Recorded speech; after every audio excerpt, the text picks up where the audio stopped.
Karnabahar sevmeyenler için harika bir alternatifle karşınızdayız. Karnabahar mantısı. Hem lezzetli hem de çok pratik. En kısa zamanda mutlaka deneyin. Tarife geçmeden de kanalımıza abone olmayı unutmayın.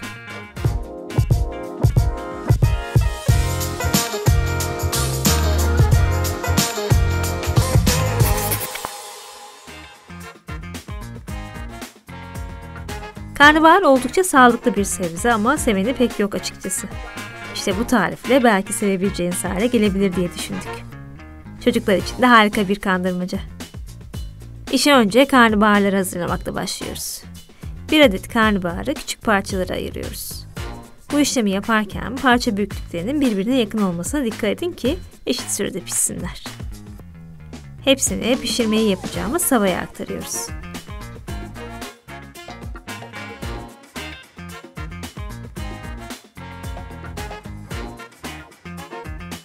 Karnabahara yağ ekleyip kavuracağız.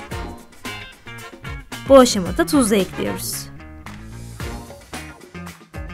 Orta ateşte kapağı kapalı bir şekilde çok az kavrulmaya bırakıyoruz. Ara sıra da mutlaka karıştırın. Biraz kavrulduktan sonra baharatları da ekleyebiliriz. Karabiber, kırmızı toz biber ve pul biber. Baharatları damak zevkinize göre çeşitlendirebilirsiniz. Hepsini karıştırıp kısık ateşte tekrar kavrulmaya bırakıyoruz.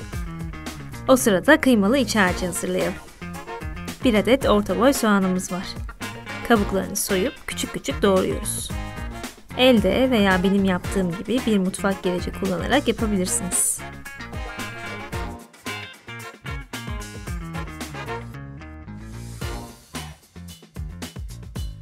Soğan hazır. 1 adet de kırmızı kapya biber var. Aynı şekilde temizleyip minik minik doğruyoruz. Ben yeşil biber kullanmadım ama 1 adet sivri biber de güzel olur. Özellikle acı çok yakışıyor bence. Bu arada karnabahar baharatlarla güzelce kavruldu ve lezzetlendi. Çok az miktarda su ekleyip kısık ateşte kapağı kapalı bir şekilde pişmeye bırakıyoruz. Su miktarı yeterli gelmezse sıcak su eklemesi yapabilirsiniz. Ama azar azar ekleyin. Karnabaharların daha çok buharda pişmesini istiyoruz. Şimdi kıymalı harcın pişirilmesine geçelim. Tavaya zeytinyağını aktarıyoruz. Yağ ısınınca soğanı da ekleyip kavuruyoruz.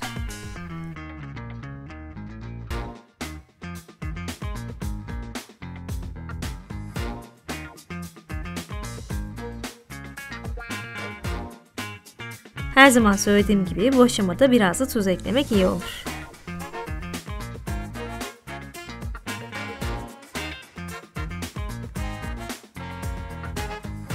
Soğanlar kavrulduktan sonra bir diş de sarımsak ekleyip karıştırıyoruz. Sıra biberlerde.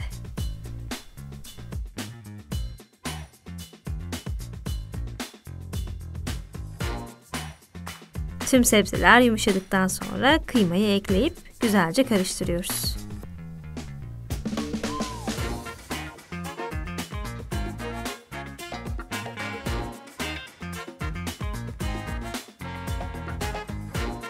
Kıyma da yeteri kadar kavrulduğuna göre baharatlarla bu içi lezzetlendirebiliriz. Tuz, karabiber ve kırmızı toz biber. Renk ve lezzet için az miktarda da salça.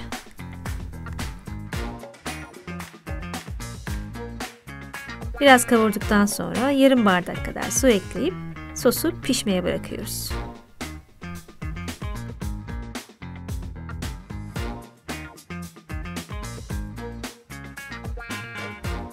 Bu arada da karnabaharlar pişmiş.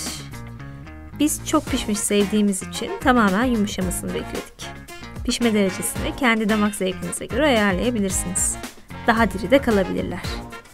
Bu aşamada biraz da tereyağı ekliyoruz ve karıştırma işini mümkün olduğunca tavayı sallayarak yapıyoruz ki karnabaharlar ezilmesin. Özellikle siz de benim gibi iyi pişmiş seviyorsanız. Kıymalı harcımız hafif suyunu çekti, karnabaharlar pişti, her şey hemen hemen hazır.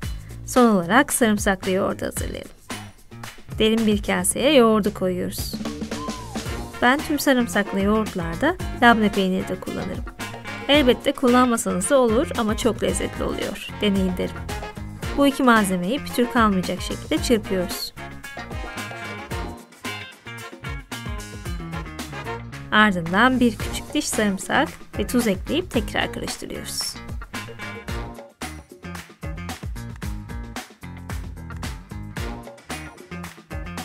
Sıra en can alıcı kısım sunumda. Derin bir kaseye karnabaharı aktarıyoruz. Üzerine sarımsaklı yoğurt.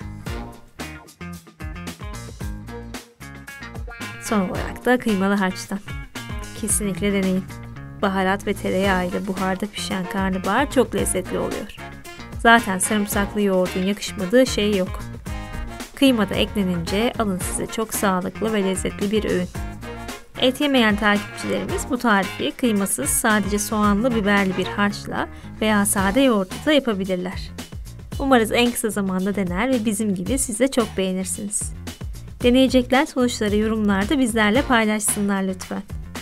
Bu ve bunun gibi garanti tariflerimizin hiçbirini kaçırmamak için kanalımıza abone olabilirsiniz. Bir sonraki videoda görüşmek üzere. Afiyet olsun.